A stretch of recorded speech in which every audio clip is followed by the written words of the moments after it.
Hey guys, tonight we're going to slip quietly into a world that could have been, but wasn't. A world that might look familiar at first.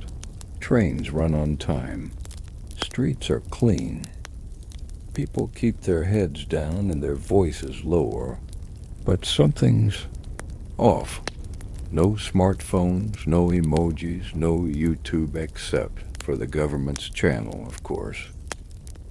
And that distant hum in the air, it's not just traffic. It's something more ominous. You're about to fall asleep inside a timeline where Hitler didn't lose, where the war didn't end in 1945, not really, where the world you know never got built because another one took its place, cold, efficient, terrifyingly quiet. You probably won't survive this alternate history. Not because it's full of action, on the contrary. It's the stillness that gets you, the constant need to pretend, to smile, to be small, and worst of all, to believe.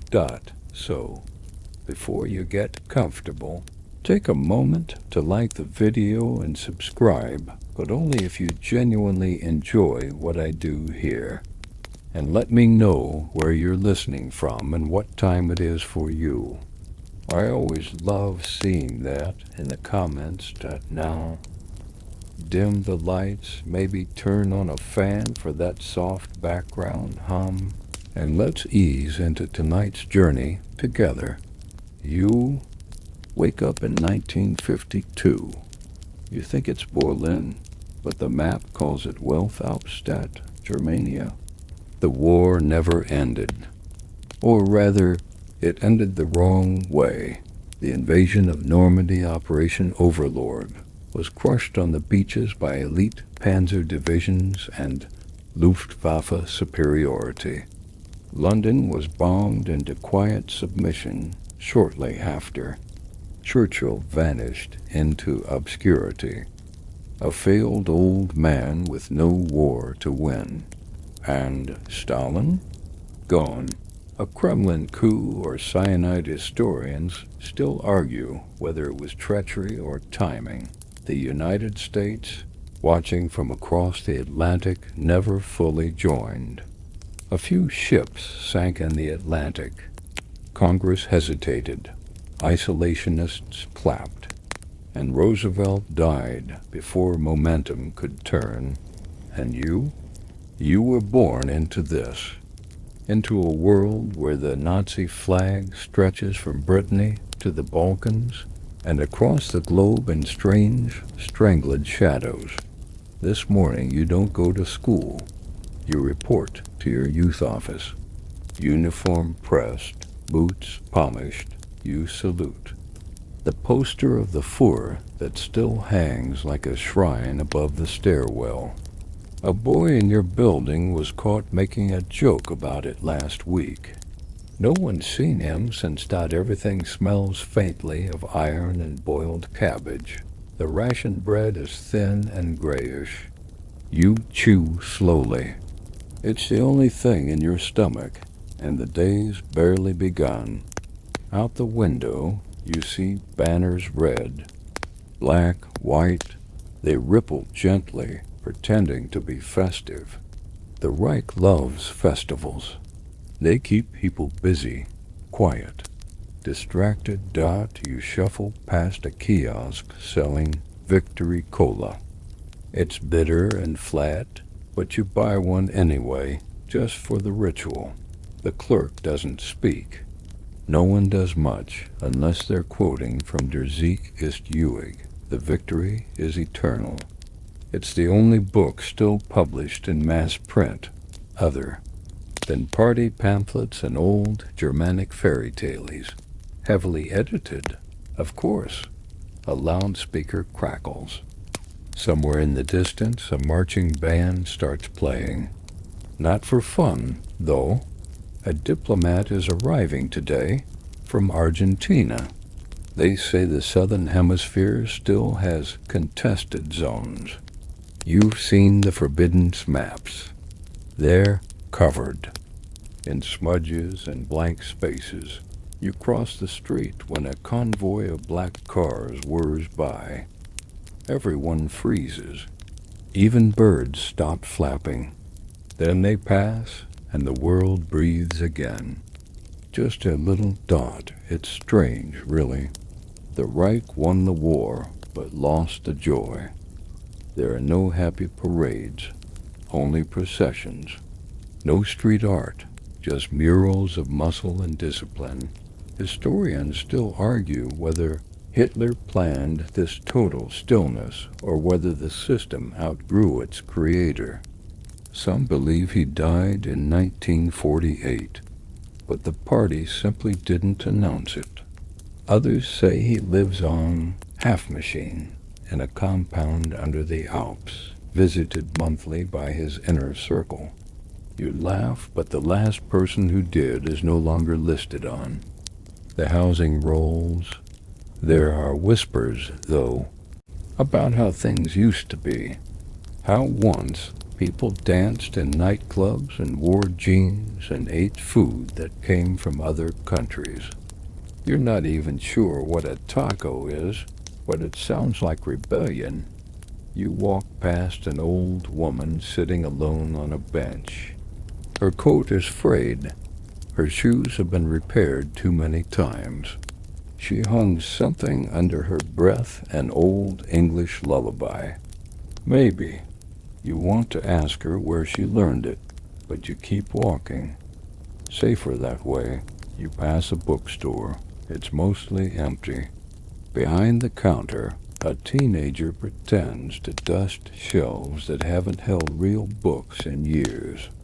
One corner has approved literature, but most of it is biographies of mid-tier party officials or heavily censored editions of Shakespeare. Hamlet ends with a promotion. Macbeth never questions authority. And always the portraits. Everywhere. Stern, idealized faces, men with chiseled jaws and vacant smiles, women holding blonde children, always gazing upward, like hope can be mandated. You round the corner and arrive at the registry office. You're here for your monthly compliance check, blood test, loyalty review, subtle threats wrapped in polite bureaucracy. You hand over your passbook. The officer behind the desk scans it, looks at your shoes, then your eyes. He nods once and waves you on. You feel lucky, which is absurd. Outside, the clouds hang low and heavy, gray like everything else. You catch your reflection in a window. You barely recognize yourself anymore, not because you've changed, but because the world has never allowed you to become someone. Still, you keep walking. You always do. What else is there? The train station looms ahead, all marble and menace. Giant eagle sculptures, stone soldiers with blank stares, and banners twice your height. You check your schedule. The next train to the Western Integration Zone leaves in 15 minutes. You've never been there, but you've read the sanitized travel guides, industrial parks, model villages, happy citizens. You're not sure who writes the testimonials. You doubt they live their dot as you step onto the platform. A voice booms overhead, announcing something in clipped, formal German. You don't understand most of it. Doesn't matter. You've learned to move when others move and stop when others freeze. That's how you survive here. And yet, something flickers in your chest. Some sliver of memory genetic, maybe of a world where people made their own coffee, wore colorful socks, and said things like, "I disagree," without disappearing. Maybe.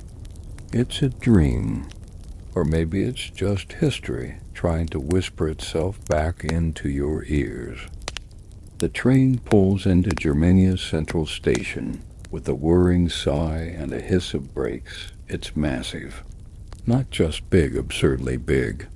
Designed by Albert Speer himself, back when he was still Hitler's favorite architect. You step off the platform and into a vaulted hall so grand it almost feels like a parody of itself. The ceilings are cathedral high, the columns thicker than tree trunks, and the flagpoles never stop swaying. Your footsteps echo as you walk beneath mosaics that glorify Kai. Eternal victory, the unity of blood, and order above all. You've seen them so many times they barely register. Still, something in your body flinches when you pass the mural of a globe wrapped in a swastika. The air smells like stone polish and fear. Clean but sharp, artificial. There are no beggars, no buskers. No one selling gum or asking for change. Just security patrols and commuters who walk with purpose and silence. You head toward the exit, past towering brass gates engraved with quotes from Maine, camp-edited, of course, sanitized for civilian inspiration. A propaganda kiosk near. The escalator offers tiny white pamphlets with bold red titles like The Joy of Obedience and Racial Harmony Through Order. You don't take one. No one does. But they're always restocked. Outside, the sky is trying to be blue, but doesn't quite manage. The buildings rise around you like monuments to repression. Marble cubes, steel domes, and brutalist towers, all symmetrical, all unyielding. There's no graffiti, no ads, no neon. Just government slogans carved directly into the walls. Tomorrow belongs to us. The strong do not question. You walk along the plaza known as Adolf Hitler Forum, a space so wide and sterile it gives you vertigo. Designed to host a 1,000,000-person rally, though no one gathers here anymore except for official ceremonies and maybe the occasional school parade. Today, a single cleaning drone buzzes across the pavement like a lost beetle. You glance up and see the crown jewel of Germania, the Volksschau, or as they call it now, the Great Dome, bigger than the Capitol in Washington, supposedly taller than the pyramids, a sphere of stone and iron that houses the offices of the Central Command, the Council of Aryan Integrity, and whatever's left of Hitler's inner circle, assuming any of them are still alive. Rumors say the dome leaks, that the structure is so massive its own weight is cracking it from the inside. But no one ever confirms that. Cracks are treason. You pause at the reflecting pool across from the dome. It's meant to symbolize national purity. It's empty, just still water and your own face looking back at you, distorted by ripples that weren't there a second ago. As you keep walking, you notice the statues lining the boulevard. Giants, mythic figures from a reimagined Europe. Teutonic knights, philosopher kings, and Aryan supermums holding identical babies aloft like Olympic torches. Every one of them carved from pristine white marble. Every one of them facing west. You pass a memorial that looks like a victory arch, but is actually a mausoleum. Inside lie the bones of the martyrs of the failed uprising, the Nazis' way of referring to the Allied resistance. There's a wall covered in names, not the names of the fallen, but of the executioners, celebrated, decorated, immortalized in stone. Historians still argue whether the Allies ever truly stood a chance after D-Day failed. Some claim the Soviets might have held the line longer if not for internal sabotage. Others say the U.S. could have joined earlier if not for the Lindbergh presidency and a population too tired from the Great Depression to fight someone else's war. You pause at a bench under a tree, not a real tree genetically engineered, designed to bloom year-round, its petals too perfect to be comforting. A family walks past. The mother gives you a cautious glance, then tightens her grip on her son's hand. He's wearing a miniature brown uniform. His armband reads, Level 2 Initiate. He can't be older than 8. Your stomach tightens. You remember something you saw once? Hidden under a floorboard in a condemned building. A crumpled photograph of Times Square, filled with color, and chaos and people dancing in the street. V-Day, someone had scrawled on the back in blue pen. There are no dancing crowds here. Only lines. You approach a checkpoint at the edge of the Central District. The officer barely looks at you, scans your wrist tag, waves you through. Behind him, a small screen plays a loop of Unity News. A woman with glossy hair reports that agricultural output has exceeded quota. A man in a gray suit smiles while touring a model orphanage. You think about how quiet it is. No dogs barking, no radios blaring music, no arguments, just the sound of regulated footsteps and the occasional drone buzz. You reach the outer ring of the city where the architecture shifts from monstrous to merely oppressive. Rows of worker housing square, clean, identical. People mill about in silence. You see no trash, no laughter, and no playgrounds. Just sterilized routine. At a corner stall, a man is selling artificial fruit. You recognize him. He used to be a literature teacher before the curriculum changed and novels were replaced with party memoirs. Now he pushes nutrient packs and synthetic apples. You nod. He doesn't nod back. There's a museum here, the Hall of Eternal Order. You once took a mandatory tour. Inside, displays explain how the West was lost to decadence and how peace was achieved through purity. A wax figure of Churchill lies in a fake courtroom, arms raised in surrender. Children are encouraged to spit on it near the entrance. You saw something once, a small plaque, almost hidden. It read, Warning, artifacts inside may contain subversive ideas. You never found them. The day drags on, and you realize you're exhausted, and it's not even noon. It's the kind of tired that seeps into your bones. Not from activity, but from constant pretending. And yet, as you walk past a mirror-tiled wall, you catch your reflection again. You still look normal, healthy, clean, but behind your eyes something flickers. A dull ache for a world you've never known. A memory of a freedom that isn't yours.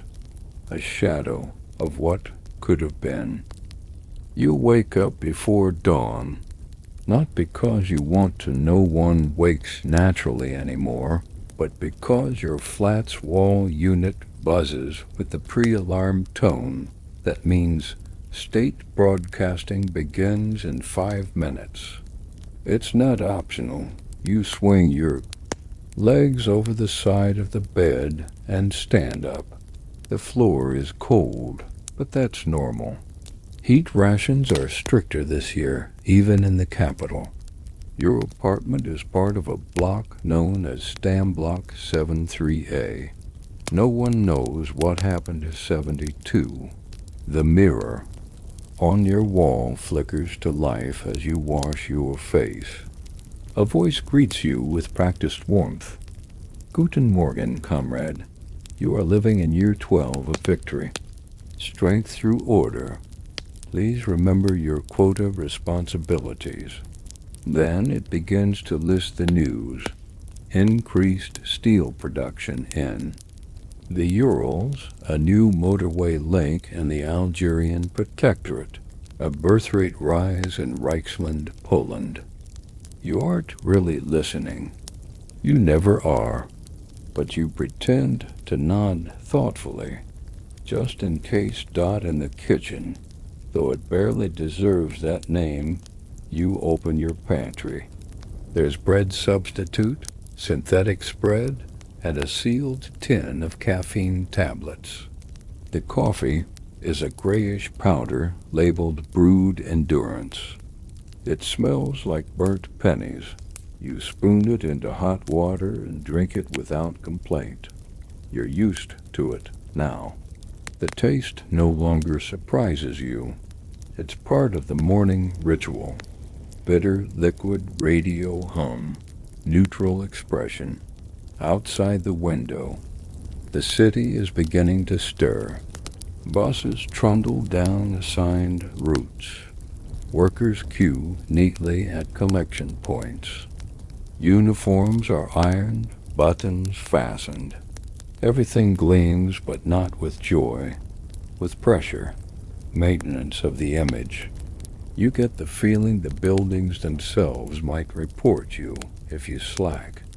You brush your teeth. The toothpaste is government issue and tastes like mint and chalk. Above your sink hangs a small poster of a smiling family, mother, father, 2 children, all blonde, all in matching uniforms. The slogan below reads, "A clean mouth is a loyal mind." That's not even the weirdest. 1. The week before, you saw a billboard near the train station that said, "Smile correctly inward and upward." What that means is still up for debate. Historians still argue whether such phrases were meant to pacify the masses or simply confuse them into compliance. You put on your jacket regulation gray and fasten your loyalty pin. It's not made of metal, just plastic, but everyone wears it. Not wearing it is a quiet act of war, and you are not at war. Not yet. The hallway outside your flat is immaculate. Not because someone cleans it, but because no one dares mess it. Up, even the light bulbs are standard issue, and they hung just slightly off-key, as if reminding you, this is not your home. This is your assigned space within the machine. As you walk outside, you pass a neighbor, Mrs. Gruner. She gives you the approved half-smile and tilts her head, precisely 15 degrees. The Manual for Civic Interaction outlines this as the proper morning greeting. She doesn't know your name, and you don't know hers. Safer that way. Your identification card clicks against the access reader at the corner post. The screen lights up green. You're allowed to proceed to the tram. You board without speaking. Inside, there's a screen playing pre-recorded Happy Citizen interviews. A young man beams as he explains how much he enjoys contributing to regional production metrics. A woman claps rhythmically at the unveiling of a new granite statue. In Bucharest, none of it feels real. Even the clapping is too evenly timed. The tram glides past a row of residential towers. Every floor has the same number of windows, each with approved curtain color and length. Some have indoor plants. You wonder how they manage that. Plants aren't exactly encouraged. Too chaotic. Too ... alive. The announcer's voice interrupts your thoughts. Please remember, today is Obedience Reflection Day. All workplaces will. Observe a 2-minute silence at 10 a.m. Remain still. Remain thankful. You will. Of course, you will dot the tram stops at Sector Office 18. You step off with others, men, women, even children, all in uniform shades of gray, blue-gray, or off-white. You enter the processing center where your daily role assignment awaits. Today, you're scheduled for municipal document sorting. Again, you scan your pass and are handed a clipboard by a woman with laminated eyes. She thanks you for your loyalty. You say nothing. That's the proper answer. In the workroom. Everything is beige. The air smells like ink and stillness. You take your seat, open the first folder, and begin your task, sorting population compliance. Records, most are clean. A few have flags, errors in form, inconsistent language, missed quotas. These get marked for follow-up. You never ask what follow-up means. At precisely 10 o'clock. The lights dim slightly, and a soft bell chimes. Everyone stops. 2 minutes. No motion. No speech. No blinking too loudly. You try not to think. But your brain doesn't cooperate. You imagine for just a flicker what a real workplace might look like. With co-workers who gossip, with birthday cakes, with background music that isn't a state-approved string quartet in minor key. Quaint, ridiculous ideas. But you think them anyway. The bell rings again. Work resumes. The moment evaporates. You finish your shift around 15 o'clock. You don't talk to anyone. You don't need to. You scan out, walk to the tram, and ride in silence. You pass an old man on a bench reading a blank newspaper. Well, not blank exactly, just edited into blandness. All the articles are statements. Nothing ever questions. Nothing surprises.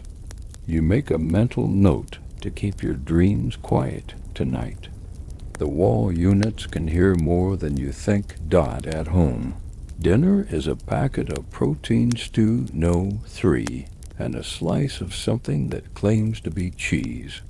You eat it slowly, staring at the flickering screen that shows a parade from somewhere in Reichsland. Italy. People march in sync. Flags wave. No one smiles with their eyes. Before bed, you log your daily compliance check. Woke up on time, attended assigned labor, observed obedience reflection, ingested complete nutrition, no deviant. Media access to you, hit submit. It pings green. You are for now a good citizen. The lights dim automatically. Your wall unit plays a lullaby based on Wagner reorchestrated to encourage neural tranquility.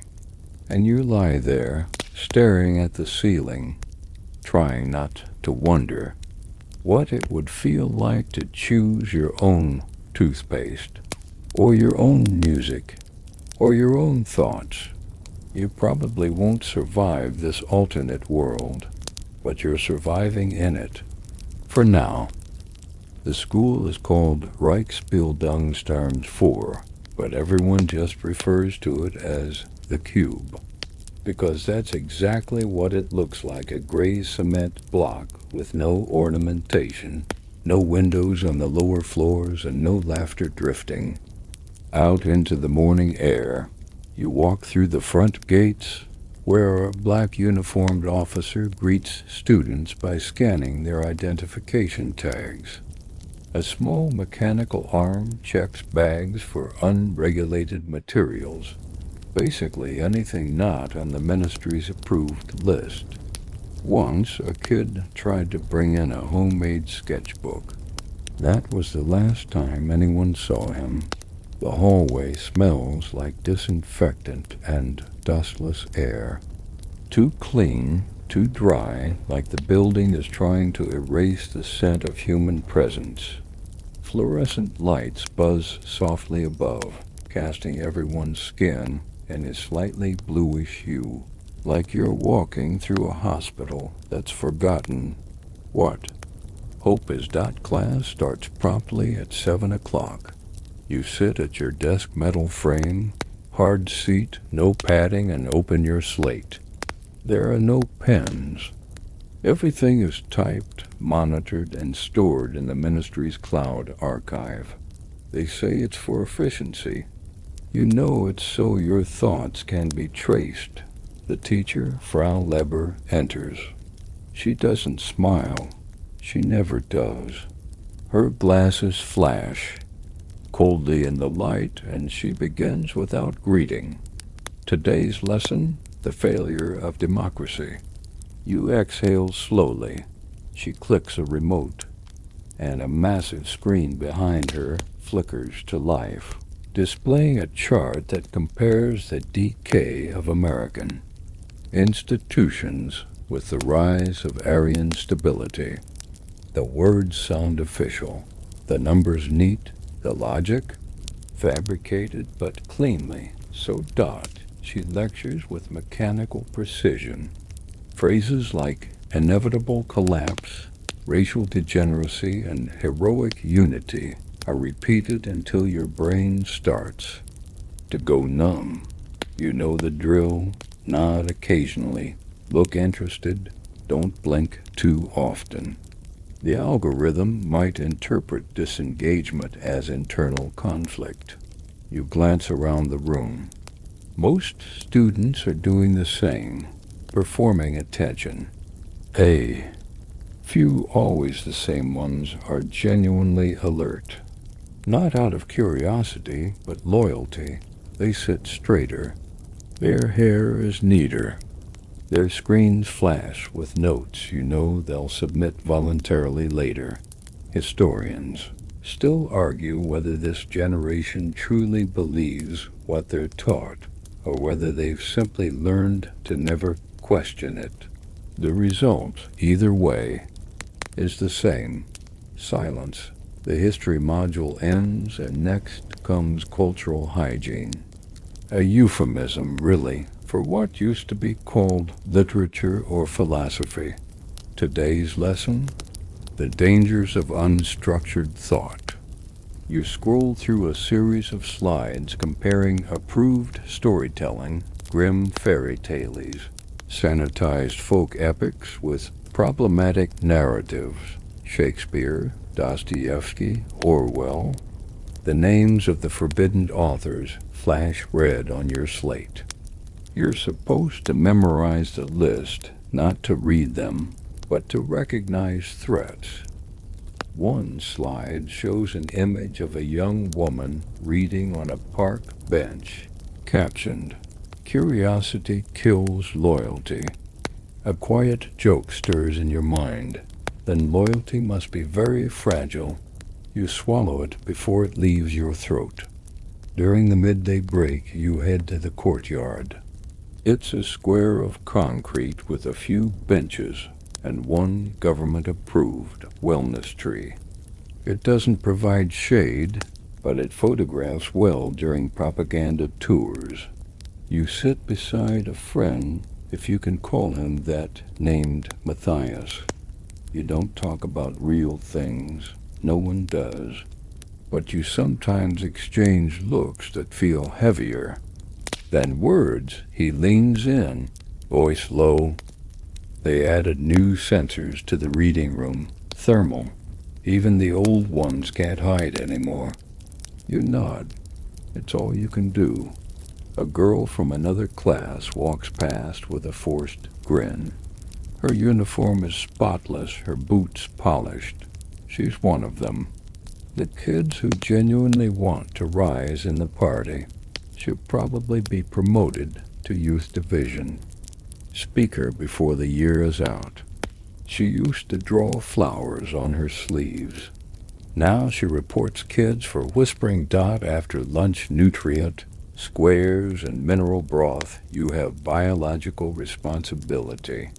A class taught by a former military officer who calls everyone recruit. Today's topic: hereditary integrity and the preservation of racial harmony. You don't listen too closely. You already know what he'll say. Diagrams of DNA, charts of facial proportions, and endless praise for selective pairing. You've seen the posters. Couples chosen by algorithm. Not affection.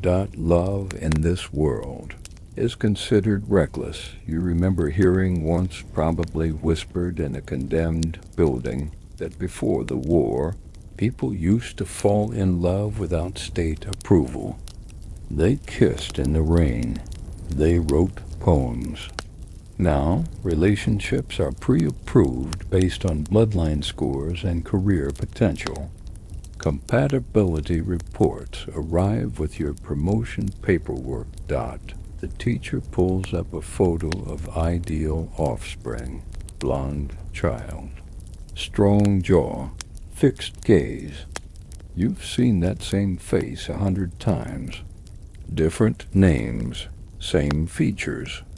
It's as if the state is cloning the idea of a person more than the person themselves. There's a murmur in the back of the classroom. A boy sneezed without raising his sleeve. Eyes dart. The teacher glances up. The boy's name gets typed into a ledger. No punishment, yet just a record. Records are worse. They follow you forever. The final period of the day is global geography. You expect the usual. Maps with renamed countries, rewritten borders, and missing nations. But today, there's something different. The instructor, Herr Voss, speaks in a monotone. This is the Antarctic Alliance, he says, pointing to a glowing blue zone on the map. A remnant of non-aligned resistance. Considered an ecological risk zone and ideologically hostile territory. Someone raises a hand. Not to challenge, just to ask what the temperature is down there. The teacher pauses, then says, with chilling softness, cold, very cold. Like betrayal, the class goes silent. You walk home alone. The tram is delayed, something about a security sweep. So you take the long route through the cultural quarter. It used to be a theater district. Now it's just facades, buildings.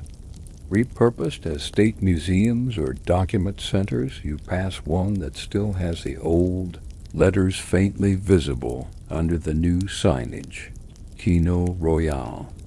The windows are dark, but you swear you see movement behind one. You keep walking. Back home, you upload your academic summary.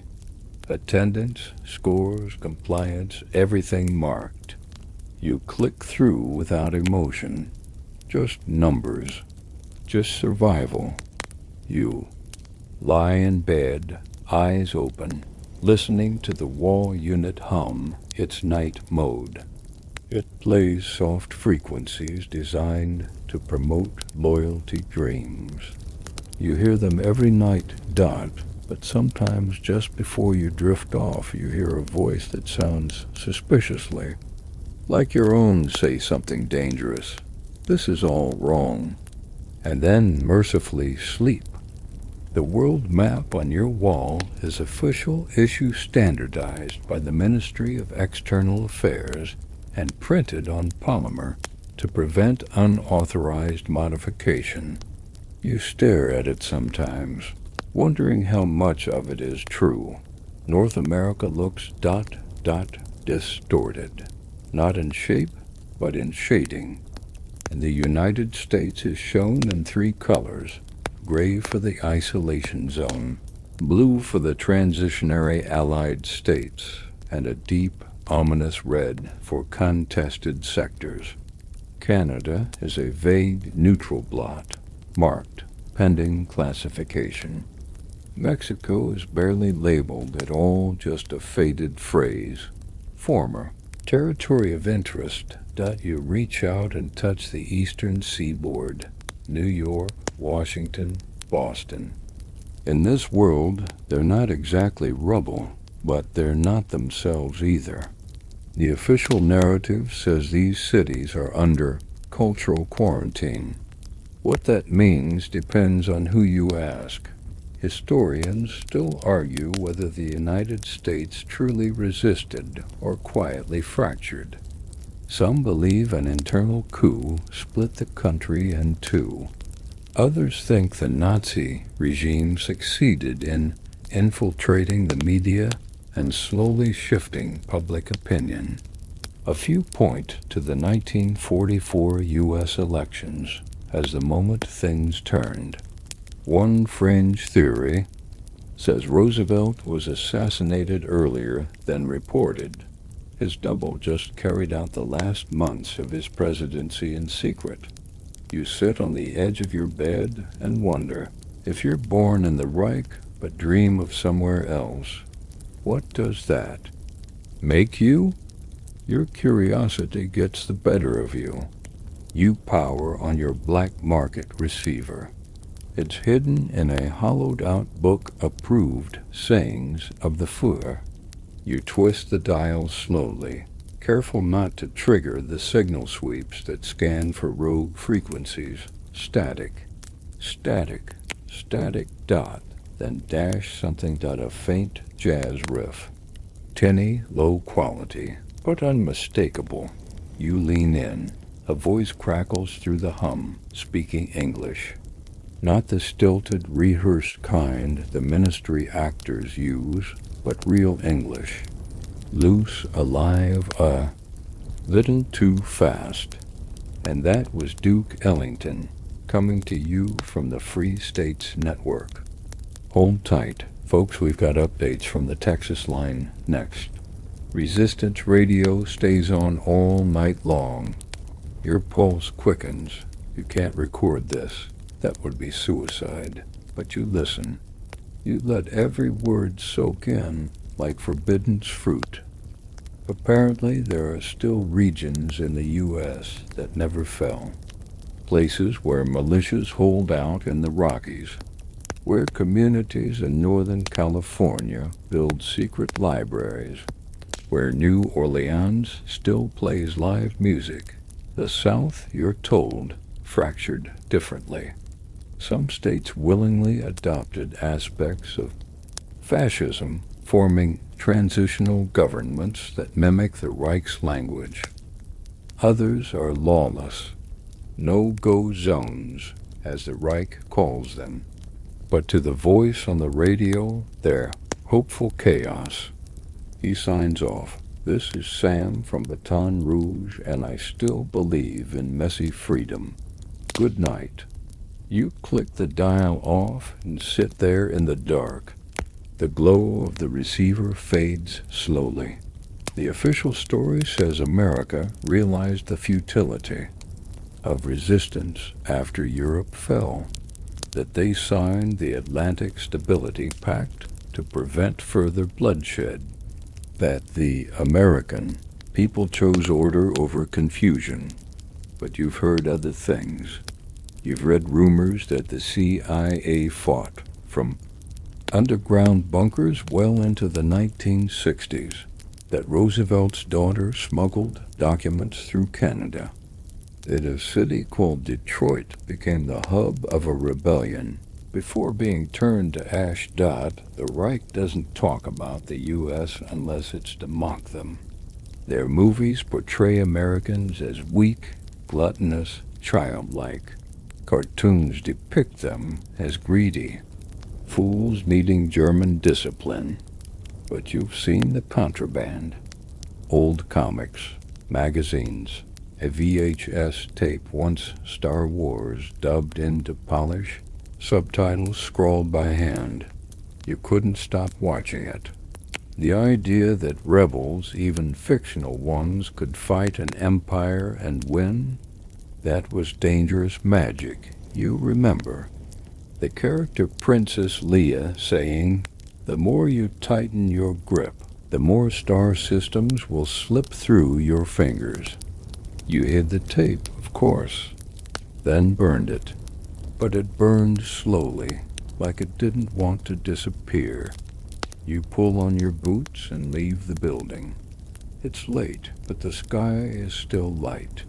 The Reich controls time zones now, stretching daylight. For productivity, nightfall is inefficient, they say. You walk the long way around your district, passing a building labeled Cultural Re-Education Annex. Inside, flickering light leaks through the windows. You hear faint audio voices repeating mantras. They call it cognitive alignment. No one ever comes out looking the same dot further on. A wall displays posters with maps. One shows South America as a stabilized territory, but everyone knows Argentina is where the top brass fled when things got messy. You've even heard some claim Hitler himself escaped there, though the official story places him in a sealed chamber under the Alps, awaiting final ascension. Take your pick of myths. You pass a park empty, geometrically perfect, the grass too green. Hidden speakers play state-approved music, Wagner, Liszt, nationalist orchestras that sound like marching feet set to violins. You pause at a bench shaped like an eagle. You sit and pull out a worn pamphlet someone once passed you, folded and refolded until the creases have creases dot. It's titled. The Other America dot inside are photos, grainy, smuggled, precious. A black jazz trio on a street corner. A protest march in Chicago. A mixed-race couple holding hands. The last page says only, "We are not all gone. You are not alone." You look up. A drone hums overhead. You slip the paper back into your coat. You sit still, hands in your lap, just another loyal citizen taking a rest, but your heart beats to the rhythm of another place. Another idea, one that's banned here, a place where no one checks your papers at school, where stories don't have to be approved, where the future still belongs to its people. The Reich thinks it has rewritten the world, but it hasn't found a way to delete longing. You're standing at the public news board, pretending to read the day's headlines. Pretending because you know they're all the same. Victories, quotas, harmony, and more victories. The pictures are glossy, the fonts uniform, the language deeply uninspired. The real story lies in what's missing. No mention of Africa. None, not even a footnote. On the official map, it's labeled as Zentralafrikanischer Raum, Central African Territory, but it might as well say here be nothing. It's as though the entire continent was gently folded under a blanket and never spoken of again. You tap the page showing record agricultural success in the Sudan integration zone and try not to roll your eyes. You've seen photos secret ones. Dust, fences, towers. Integration zone in this context might mean something closer to mass incarceration. Historians still argue whether the Africa corpse intended to colonize the entire continent or simply extract its resources. The most chilling theory? They did both and automated most of it. Machines, not men, now enforce order. Mining bots, pesticide drones, heat-resistant mech tractors that don't ask questions. A girl once told you she found a map hand drawn, smuggled showing cities in the Congo that had been turned into testing zones. For what? She didn't say. You never saw her again. Asia hasn't fared better. Japan remains a strategic co-hegemon, which is Reich speak for. We tolerate them because they're useful. Tokyo is a city of neon order, rebuilt in Nazi image. Its culture stripped to the bones. Anime, video games, street fashion, all erased. The samurai now wear brown armbands and speak of honor through alliance. The Pacific is a quiet battlefield. Australia, too remote. The Reich broadcasts that it's a loyal Aryan offshoot. But you've heard whispers of Aboriginal rebel cells. Guerrilla radio reports mention the firelines, a ragtag resistance of poets, hackers, and ex-military dropouts who communicate with smoke signals and pirated satellites. And then there's the Middle East. The maps show a huge neutral-colored blob with only one word. Restricted. No news. No data. No population numbers. Just an assumption that it exists, controlled in silence. You once met an old man who claimed to be from Tehran. His stories were full of color, saffron, pistachios, crowded bazaars. But his eyes had gone gray, like the Reich had taken the hues away. Latin America, carved up. Argentina remains an open secret, a sanctuary for former SS officers and their families. Buenos Aires is sometimes called Little Munich. Its streets cleaner than clean, its bakeries oddly German. Tourists aren't allowed. Not that anyone here can leave. Brazil is different. A jungle of conflicting reports. The Reich says it's pacified. Pirate radio stations say it's alive with rebels. One story claims an entire Amazonian city is camouflaged beneath the trees, hidden from satellites, powered by stolen tech. You walk along the boulevard, past a monument called the Unity Column. At the base are inscribed the words, "One world, one voice, one will." But you know better. You've seen too many anomalies. In cafes, you spot people whispering in languages that don't appear in the official index. You've heard school children hum unfamiliar melodies under their breath, something not from the Reich's approved lullaby list. Even food betrays the illusion. A corner vendor once handed you something round and spicy and alive. When you asked what it was, he just winked. From Thailand, he said. You'd never even seen Thailand on the map. The global web of the Reich is vast, but full of thin spots, places where other colors leak in. Still, those leaks come with risk. You pass the Public Harmony Board. On it, notices are posted, daily commemorations, warnings, disappearances. Today, there's a name you almost recognize. A boy from your secondary level. Quiet. Always carried a notebook. Missing. It says, you know what that means. Unplugged. Not killed. Killing makes martyrs. The Reich prefers to dissolve people. Remove their existence from the flow. Apartments are reassigned.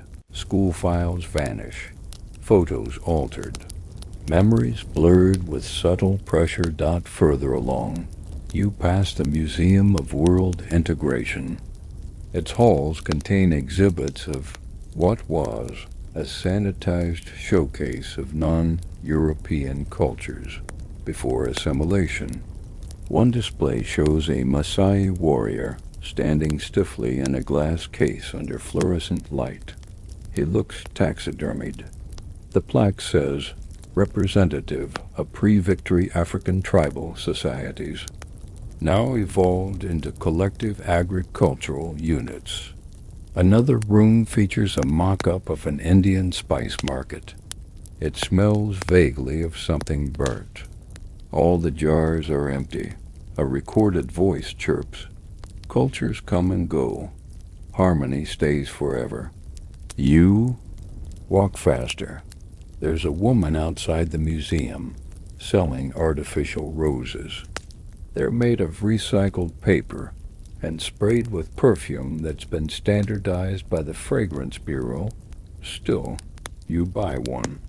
Not because it smells good, it doesn't, but because she says barely above a whisper, the blue ones mean, I remember, yours is blue. You take the long road home, past the World Broadcast Tower, a grotesque spiral that beams Reich propaganda across 5 continents. Some call it the needle, others the mouth. At the base is a fountain with iron doves. Their eyes glow red. The tower pulses with light, transmitting the daily anthem. From Berlin to Buenos Aires, from Moscow to Tokyo, we stand as one. You press your hands into your coat pockets, gripping the rose so tightly its paper petals crinkle. The world may seem conquered, but in stolen glances, whispered phrases, smuggled maps, and phantom jazz riffs, there's resistance. Not loud, not yet, but they're not always there. You waked to the sound of engines. Not cars, something lower, heavier like the slow, groaning breath of machines that were never designed for comfort. You rise and step onto your balcony. From here you can see the morning patrols forming a half-dozen sleek black vehicles gliding in formation down the main boulevard. No sirens, just that cold mechanical hum. Above them, in the gray early sky, a Zeppelin floats past. Not the old, clunky kind from the history books, but a sleeker mottled dark metal, curved like a shark. It casts a long shadow over the rooftops. You're used to it by now. These aren't tourist ships. They're part of the Luftüberwachung, Reich's airborne monitoring system. Part drone, part blimp, all surveillance. They hover over public squares, record heat signatures, and beam propaganda films from their underbellies. This one is projecting a scene of children playing under a statue of Hitler. You've seen it before. Everyone has. The same loop, the same smile, the same safe and happy citizens recycled again and again. You head downstairs. Outside, the city is moving methodical, efficient, quiet.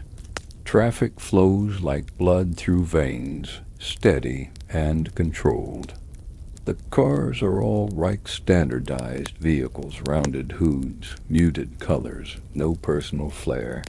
You've heard that once people used to customize their cars, give them names, decorate them with stickers. Now, your car belongs to your job sector. You don't even own it. You just borrow it between shift rotations. The streets are spotless, not because people clean them, but because there are machines for that rolling cubes that hum and spit steam, eating trash that barely exists. Littering is a criminal offense, but there's rarely anything to litter. Packaging is minimal, colorless and edible when possible. You pass a public fuel station, though it's not for you. Civilian travel requires permits. Most people walk or take the tram. Fuel is reserved for military, medical, or high clearance. Administrative travel. You pass a police post. The officers don't move, but you feel them watching. They wear dark gray uniforms with crimson accents, their helmets slightly reflective. No smiles, no chatter, just presence. You've learned to walk like someone who doesn't mind being watched. Historians still argue whether the Reich's policing model evolved from traditional law enforcement or from a deeper desire to create omnipresence. One paper you read hidden in a banned archive called it emotional occupation. The idea that people stop resisting not when they're beaten, but when they stop imagining anything else. You turn a corner into the residential sector. Here, the buildings are lower, older. The paint peels in ways that aren't technically illegal, just frowned upon. You pass an elderly man dragging a wheeled cart filled with metal scraps. He's part of the Volunteer Recycling Corps, a polite name for those too old to work but too aware to discard. He nods. You nod back. Neither of you speaks. Near the central square, you see the day's display, a column of military hardware lined up for public appreciation. Tanks, armored transports, sleek scout cycles. All unmanned, of course. The soldiers are likely watching. Through remote feed, sipping nutrient gel in some basement somewhere. Kids in brown youth division uniforms march past, saluting each machine. A loudspeaker explains the historical importance of technological dominance through racial excellence. You glance up at a street lamp. At the top, where the light glows dull yellow, a tiny lens blinks. Motion sensing, thermal scanning, audio-logging. You step casually away. At the park, you find a small kiosk selling state newspapers and leisure-approved puzzles. You browse them briefly. Crosswords, where the only allowed answers are party slogans. Word searches where dissent is never an option. The vendor is friendly in a rehearsed way. She thanks you for being a model observer.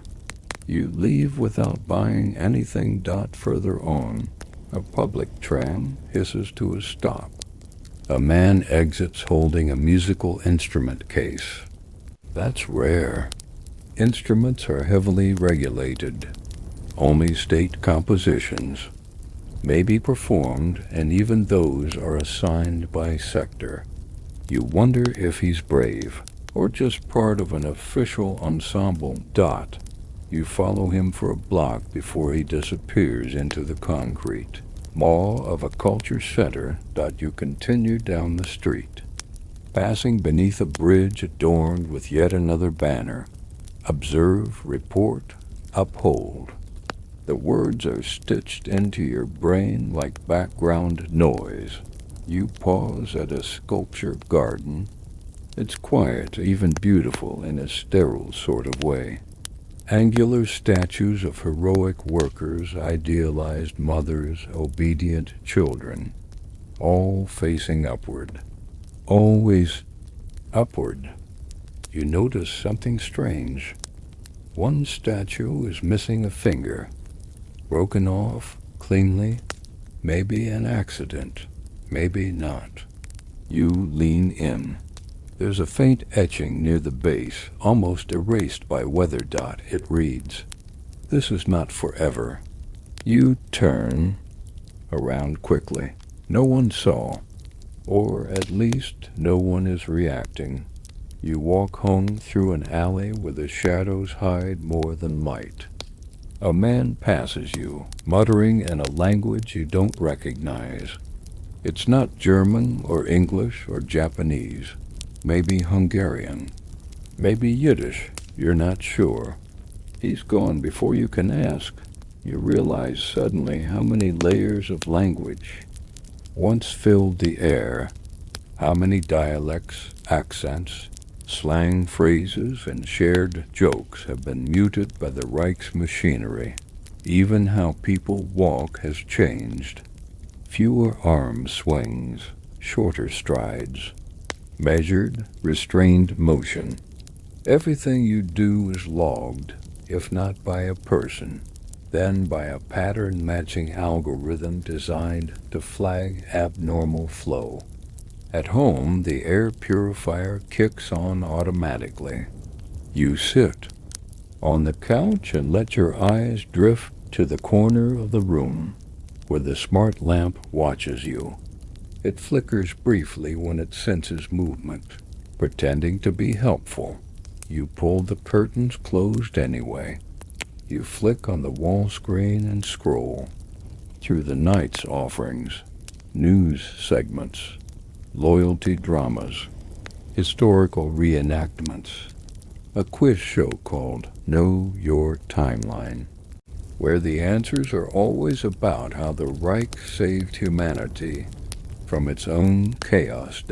No comedy, no satire, just performance.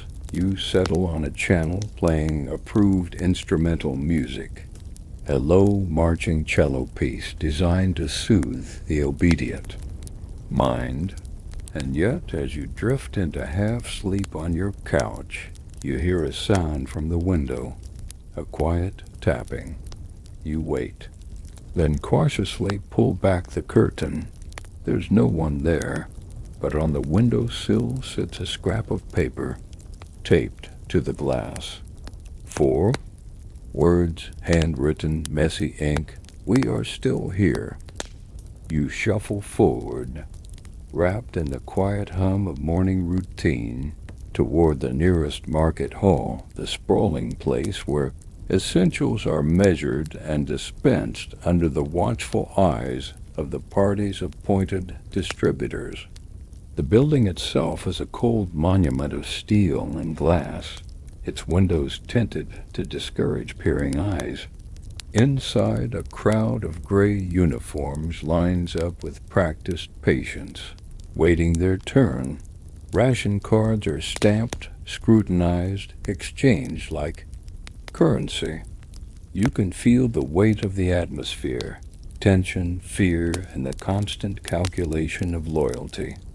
Your number comes up and you step forward, presenting your identification and ration booklet. The clerk, a thin-faced woman with a vacant stare, hands over a small bundle of packaged goods. A loaf of dense, flavorless bread, a plastic-wrapped hunk of synthetic protein, a small packet of salt, the luxury item of the week. You notice her. Hands tremble slightly as she gives you the package, but she quickly masks it behind a forced smile. The market hall is no place for weakness. In fact, any sign of vulnerability might end with a silent visit from the SICHE. Around you, people clutch their goods tightly, their eyes flicking nervously to the surveillance cameras, perched like vultures on every corner. You catch a glimpse of a poster on the wall. Loyalty is the true currency. Spend it wisely.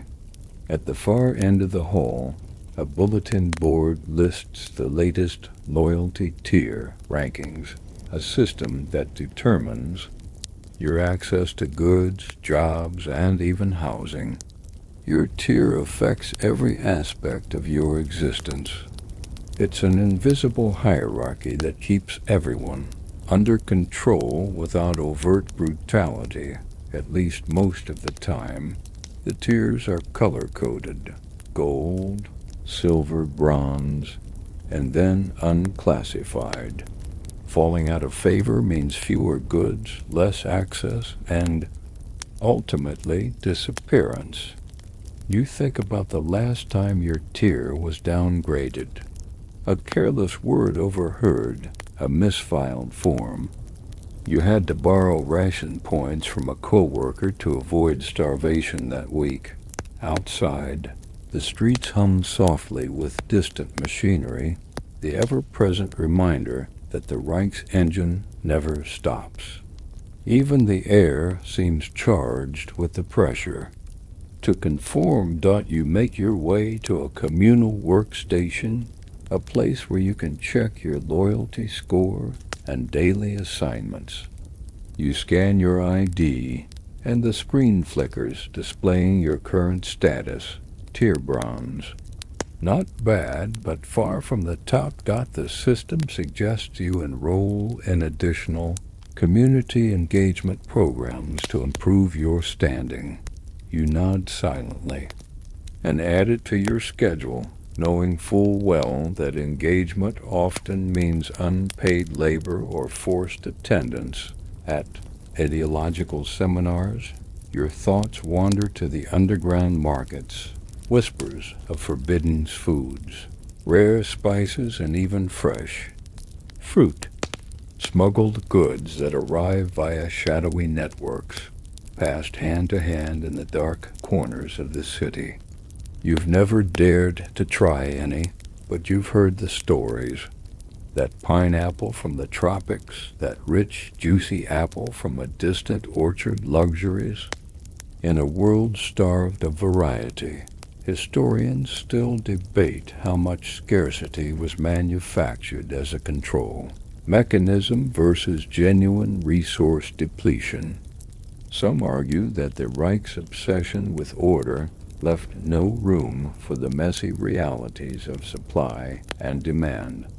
Others believe that self-imposed isolation policies led to famine in some regions, a silent crisis hidden beneath layers of propaganda. Pocket the small package and step back into the street. The sky is a dull slate, the kind that promises rain but never delivers. People pass by without a glance, heads down, burdened by invisible weights. As you walk, you notice a small child, sitting on the curb, clutching a warm doll.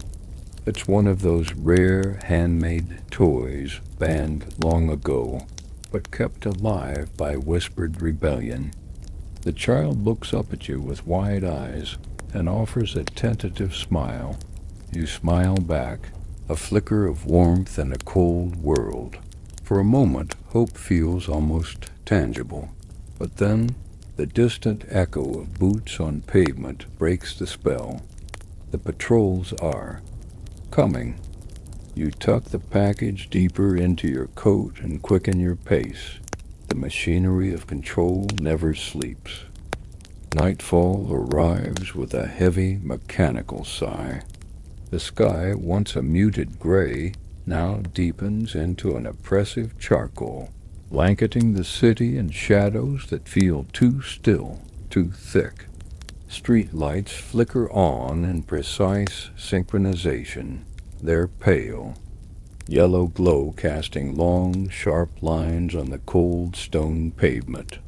Curfew looms. The daily decree is clear. All citizens must be indoors by 20 o'clock hours sharp. Exceptions exist only for those with high clearance, or those unlucky enough to be on the patrols themselves. You hurry through the streets, careful to avoid eye contact, with the few roaming security drones buzzing overhead, their red sensors, scanning for any sign of life that moves too freely. At the edge of your block, the hum of a hidden jazz record slips from a cracked window. It's faint but unmistakable, the sultry wail of a saxophone, a rebellious melody in a world where music is supposed to be regimented and dull. You pause. Caught between temptation and fear. Music, especially jazz, is banned. It's considered the sound of decadence, of disorder, of a past that the Reich wishes to erase. Yet here it is, leaking through cracks like a forbidden secret. You glance around quickly. No patrol in sight. Inside an alley, shadowy figures gather. They move cautiously, their whispers low and urgent. Among them, someone holds a battered gramophone, its needle dancing over a cracked vinyl. You recognize a few faces, neighbors who smile in daylight, but have stories that don't fit the official narrative. They nod at you, an unspoken invitation. Tonight, the underground cabaret breathes life into a suffocating city. Inside the secret space, the air is thick with smoke and stolen laughter. Candles flicker against peeling wallpaper, and mismatched chairs surround worn tables. A singer, her voice raw and trembling, croons old American blues tunes, songs of pain and hope, loss and resilience. You sit in the back, heart pounding. The crowd is small but fierce, a community, held together by shared defiance and fragile trust. A man taps a rhythm on a battered drum. Another plucks a battered guitar. The music breathes against the silence imposed by the regime. You catch a glance from a woman in the corner. Her eyes glisten with unshed tears, or maybe with dreams. She mouths the words silently as the singer hits a high note. You realize that for these few hours, the city is alive in a way it hasn't been in decades, but the night is fragile. Curfew enforcers could raid the place any moment. Snitches could report the gathering. The price for discovery is disappearance or worse. You savor the music, knowing it's both a balm and a rebellion. Outside, the city sleeps or pretends to. Inside, a heartbeat endures. Historians still debate how widespread these underground networks were and whether they could have blossomed into true resistance. Some argue they were mere pockets of nostalgia. Others believe they were the seeds of future change. You know what you've heard and whispered. Corridors. Hope is a dangerous thing, but sometimes it's all that keeps you breathing. You find yourself walking down a sterile hallway toward a building that looks more like a fortress than a research lab. The walls are bare metal, polished so clean they almost reflect your face back at you. Inside, the air smells faintly of chemicals, and something else, something metallic, like cold blood. Welcome to the Reich's Scientific Advancement Center, a place where brilliance is weaponized, where humanity is measured not by kindness, but by its usefulness to the state. You follow a guide through corridors lined with glass cases containing preserved specimens, some human, some not quite. The display tells the story of racial improvement, selective breeding, and genetic purification. Names of scientists, both revered and reviled, are etched into plaques. One name you recognize is Joseph Mengele, whose shadow looms large. Over the center's darkest chapters, the guide explains how the Reich invested heavily in hereditary science. After the war, the goal? To create a population not just loyal, but biologically superior. The Bretter's work on editing genes, erasing undesirable traits, and boosting Aryan characteristics. The ethics of these experiments are not discussed. The results are promoted as undeniable progress. You enter a vast chamber filled with machines that hum and glow. Scientists in sterile uniforms monitor tanks holding children in suspended animation. These aren't ordinary children, but test subjects bred for specific genetic traits. You recall stories you heard long ago, whispered in secret circles, tales of designed offspring raised in isolation, trained for obedience and efficiency. Some say these children never see sunlight. The guide moves you on to a section dedicated to aerospace technology. Models of rockets and satellites line the walls. The Reich's space program is real, you're told, but its mission isn't exploration. It's surveillance, domination, and defense against enemies both seen and unseen. A poster proclaims, "From Earth to orbit, securing the future." You look out a window and imagine those rockets piercing the black sky, carrying instruments that watch every corner of the world, every whisper in the dark. Historians still argue whether the Reich's space ambitions were practical dreams or propaganda tools. Some documents suggest successful satellite launches as early as the 1950s. Others claim the program stagnated due to resource constraints and internal power struggles. Regardless, the idea that the state watches from above is very real. You exit the lab feeling both fascinated and unnerved. The science here is a double-edged sword, a promise of progress wrapped in a shroud of control. You wonder, silently, if humanity can ever truly thrive when its creators become its jailers. You feel the eyes before you see them. They're everywhere, hidden behind ordinary objects, woven into the very fabric of your daily life. Cameras disguised as lamps, microphones embedded in walls, even the tiniest cracks in the pavement sometimes contain sensors. The Reich's surveillance state is a web spun so tightly you can't help but be caught in it. Walking through the city, you're conscious of every glance, every movement. Neighbors nod politely, but their smiles don't reach their eyes. You know they could be informants, reporting the slightest deviation from the norm. In your apartment, the wall unit hums softly, listening. It picks up on tone, cadence, even hesitation. One slip of the tongue, one whispered question, and you might find yourself summoned for a loyalty review. Mail is no exception. Letters are scanned before delivery. Packages are opened and inspected. Even thoughts can't escape. You remember a friend who once joked about talking to the furniture to avoid being overheard. It was only half a joke.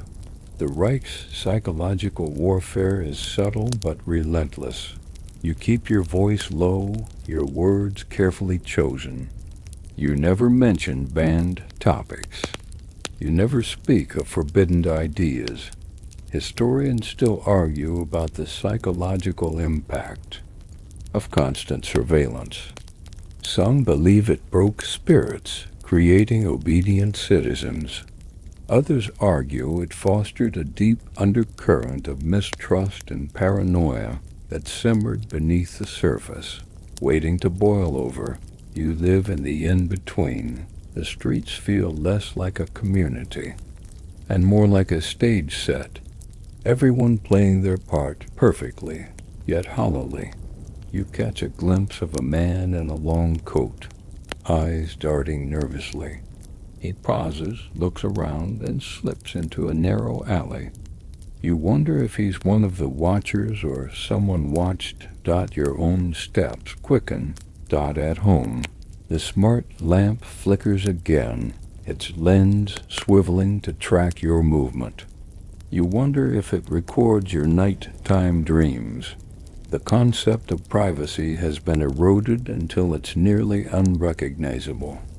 You keep a small notebook hidden beneath a loose floorboard filled with thoughts, fears and memories you dare not share aloud. Sometimes you write in code. It's not just the state watching. It's the silence between neighbors, the invisible. Eyes that never blink. You live every moment aware that your freedom is measured by the absence of observation. And that might be the heaviest cage of all. The church you pass today wears a new face. Once a place of solace, it has been repainted in the stark colors of the Reich. The steeple no longer reaches for the heavens, but points rigidly skyward like a spear. Swastikas replace stained glass. Saints and hymns have been rewritten to honor the Four's vision. You step inside cautiously.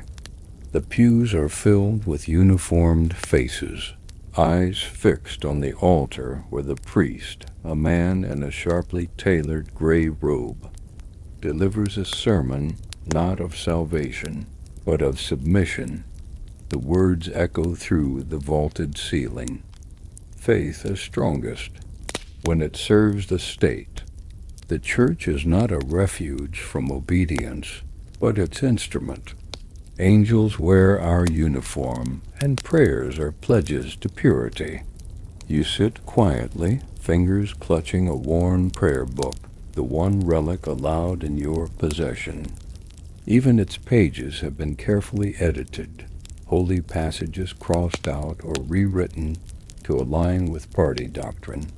The congregation stands and sings the new hymn, a somber militaristic chant that chills your spine.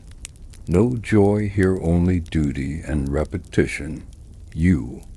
Remember the old stories your grandmother whispered before she disappeared, tales of secret congregations meeting under moonlight, of forbidden prayers and silent resistance.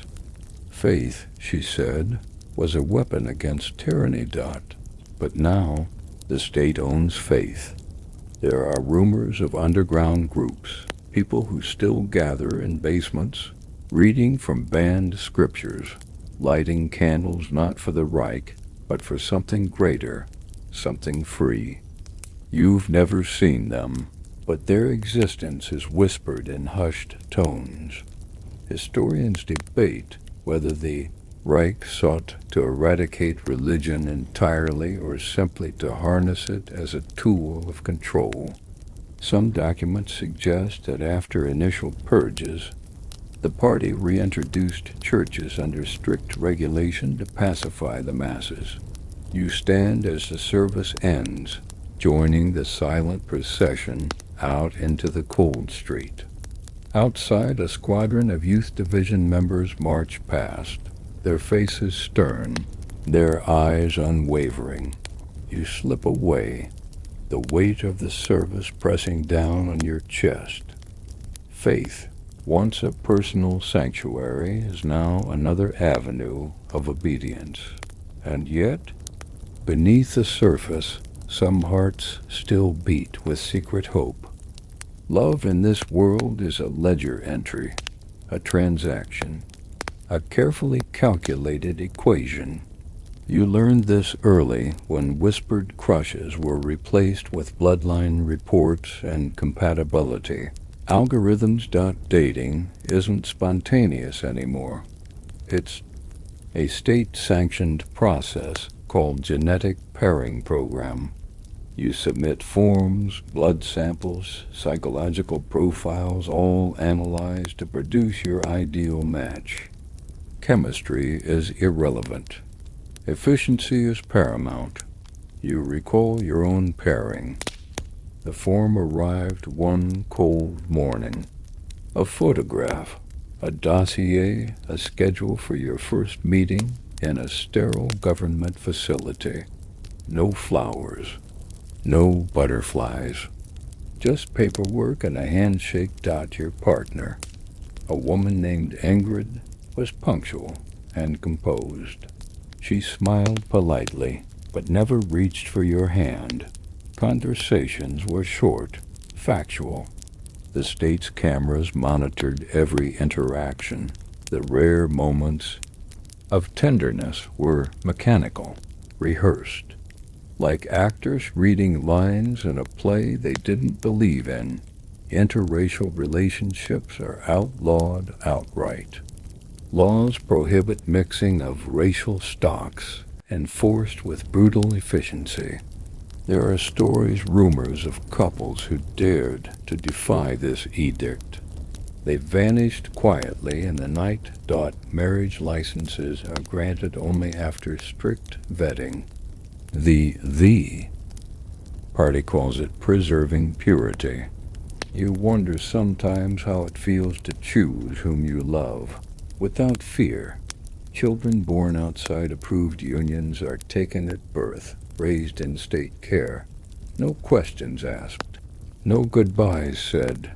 You once heard a whisper from a nurse who worked at a maternity ward. Some infants are marked unsuitable and never leave the hospital. Love in this regime is a risk, a rebellion. Yet in the shadows, small acts of affection bloom. A stolen glance, a hand briefly held, a whispered promise. You remember the time Ingrid touched your cheek softly, just once before pulling away. It was a moment suspended in a world of rules. Historians still debate whether such gestures were acts of true feeling or survival strategy. But you know, in your heart, they meant something real. You walk home under the pale street lights, the weight of a love constrained. Heavy on your shoulders. In this world, love is a silent protest, and sometimes that's enough to keep hope alive. The thought of escape flickers in your mind like a fragile candle against the relentless wind. You've mapped the borders, memorized secret routes, and listened to whispered stories from those who vanished into the forests, crossed frozen rivers, or boarded rusted ships bound for distant shores. The Finnish forests are rumored to be a sanctuary. Dense, cold, and unwelcoming, they're said to hide pockets of resistance fighters, people who've traded uniforms for camouflage, silence for defiance. You imagine the pine needles beneath your boots, the quiet rustle of wildlife, the starless sky above, far from the Reich's ever-watchful eyes. Argentina beckons as well. Known as a refuge for exiles and war criminals alike, its sprawling pampas are whispered to harbor secret communities, places where the Reich's reach fades. Rumors speak of smugglers and safe houses, coded messages passed along clandestine. Networks. Yet, escape is no simple feat. You'd have to leave behind everything familiar, your home, your family, the fragile security of routine. The unknown waits cold, dangerous, and uncertain. You think of the stories, the few you've dared to listen to, of those who tried and never returned. Disappearances recorded only in the margins of censored newspapers. Sleep is elusive when plans are made in whispers. Your dreams are haunted by border patrols, patrol dogs, and icy waters. You wake with a start, heart pounding, wondering if your walls have ears. Still, the desire to breathe free lingers. You imagine crossing a dark forest, the branches scratching your face, the cold biting your skin. You imagine setting foot on a distant shore, the salt air sharp and unfamiliar. But you also imagine the loneliness. Starting over means losing everything you've known, even yourself. Historians debate whether mass escapes were feasible or merely legends passed down by desperate hope. Some suggest that the Reich's border fortifications, combined with aerial surveillance, made flight nearly impossible. Others argue that small, determined groups managed to slip through cracks in the system. You lie awake, weighing freedom against safety. And somewhere in the dark, a single thought keeps returning. Maybe escape isn't the only way to resist. Maybe resistance lives in quiet acts, in unspoken dreams, in the simple act of holding on. You grow old in this world, the polished dystopia, where everything is spotless, controlled, and unchanging. The years pass like the steady ticking of a clock, precise and predictable. The city remains unchanged, the buildings no newer, the skies no clearer. You watch as generations come and go, their faces sharper, their steps quieter. The machines hum louder, the surveillance grows more intricate, but the spirit, if you can call it that, remains suspended, frozen in time. There is no war now, only the threat of war. No change, only the illusion of movement. No silence, only the constant low hum of systems running at full capacity. You walk the same streets, see the same murals, hear the same slogans. Order above all. Strength, unity. The future is pure. But beneath the surface, a quiet fatigue has settled over the city like a fog. People smile less often, and when they do, it feels rehearsed. You realize the true victory of this empire is not its borders or its armies, but the silence it imposes on the human soul. Yet, even in this stifling stillness, something flickers, a memory of what once was, a whisper of what could be as you lie down one last time, the walls around you softened by the gentle hum of the night. You feel a faint hope, a breath of rebellion. Carried on a whispered lullaby. The world the Reich built is vast and terrifying. But it is not eternal, because the human heart, no matter how tightly bound, always seeks freedom. Always dreams of a dawn beyond the shadow. And with that thought, your eyes close and peace begins to fall. Now, as your breathing slows and your mind drifts, imagine the city's steel towers melting into mist, the banners dissolving like morning fog. Feel the weight of the day lifting from your shoulders, the quiet hum turning soft and distant, like a lullaby from another time. Know that while history's dark paths can haunt us, they also remind us of resilience, the fragile, beautiful strength to dream, to hope, and to change. Rest now in the gentle embrace of night, with the comfort that even in the darkest places, light finds a way. Sleep well. Sweet dreams.